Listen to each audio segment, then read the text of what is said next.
back sa ating FB page na Free Reviewers with Leonalyn at sa ating YouTube channel na Solving Math with Leonalyn. Ngayon, let's answer question from one of our followers. Ito ay pini-PM niya. Basahin muna natin. A school bus travels at the rate of 40 kilometro kada oras. How far can it travel in 2.5 hours? Paano natin ito i-solve kaya? Unang-una, intindihin yung given. Now, let's solve this in two ways. Yung isa, intindihin natin yung given. Nasa given na 40 daw kilometro kada oras. Yung tanong dito ay 2.5 oras. So, kung 40 kilometro kada oras, meron pa tayong isa pang kilometro sa isa pang oras. So, 1, 2, diba? Half, 0.5 hours. So, half din dito sa 20 kilometro. Ito yung half sa oras. 20. So, ito na yung sagot. I-add mo lang yan siya. 40 plus 40 plus 20. And that is 100. So, intindihin lang yung given. Isa pa doon tayo sa formula. Sa formula naman, no need nang i-memorize. Yung mismong rate or speed ay 40 kilometro kada oras. Ano nga yung speed or yung rate? Ang speed or rate ay 40 kilometers. Kilometers means distance.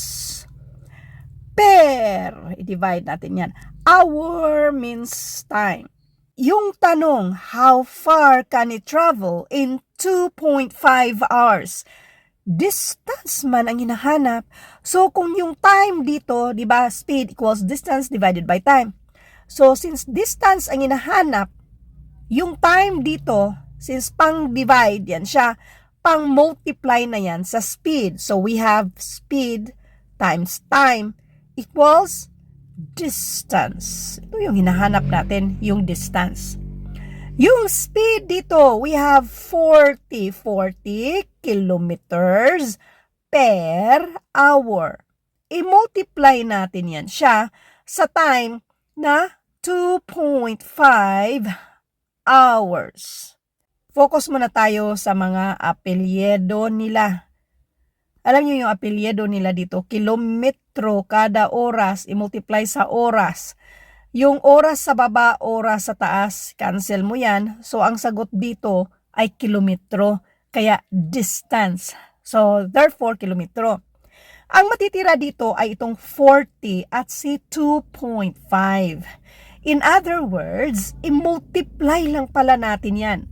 Ulitin ko lang, since itong time pang-divide sa distance, pang-multiply na yan sa speed, so we have speed times time equals distance. Yung speed natin ay 40, i-multiply natin sa time natin na 2.5. Okay? So, ang apelyido na natin dito ay kilometers. 40 times 2.5 para mas madali. Yung decimal na isa dyan ba? Ignore natin yan. Isa lang naman yung numero after sa decimal. Sabay drop dito sa isang 0. So, therefore, ang i-multiply lang natin ay itong 4 at si 25. Otherwise, depende sa inyo. 40 times 2.5. I-multiply nyo yan. So, si 40 i-multiply sa 2.5. Or, 4 times 25. This is 100. Pareho lang yan.